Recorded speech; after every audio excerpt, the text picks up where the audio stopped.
సత్యసాయి జిల్లా నూతన ఎస్పీగా సతీష్ కుమార్ బాధ్యతలు స్వీకరించారు. జిల్లాలోని పోలీస్ కార్యాలయంలో ఆయన బాధ్యతలు స్వీకరించారు.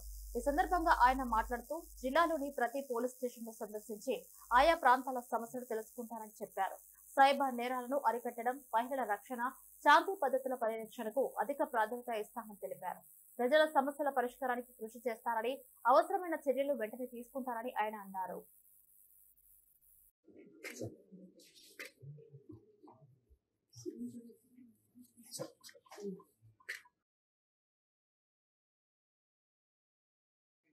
శ్రీ సత్యసాయి డిస్ట్రిక్ట్ ఎస్పీగా చార్జ్ తీసుకుంటున్నాను.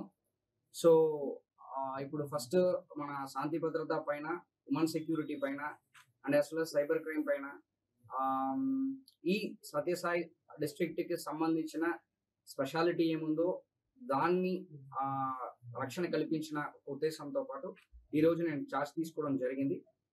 సో ఫర్దర్ గా ఈ డిస్ట్రిక్ట్ లో ఎలాంటి ఇష్యూస్ ఉన్నాయి, సో ఎక్కడ ఏ ఏరియాలో కాన్సన్ట్రేట్ చేయాలి, ఇదన్నీ కూడా ఇప్పుడు ప్రతి ఒక్క పోలీస్ స్టేషన్ విజిట్ చేస్తూ తెలుసుకున్న తర్వాత ప్లాన్ ఆఫ్ యాక్షన్ వేసుకొని ముందుకు వెళ్దామని చెప్పి అనుకుంటున్నాను. సో ప్రజలకి అండగా ఉంటూ నేను నా బెస్ట్ ని ఇస్తాను. అదేవిధంగా ప్రజలు కూడా నాకు సపోర్ట్ ఇస్తూ ఈ డిస్ట్రిక్ట్ ని ఇంకా మంచి ఒక పొజిషన్ తీసుకుని వెళ్ళాలన్నది ప్రయారిటీగా తీసుకుంటాను.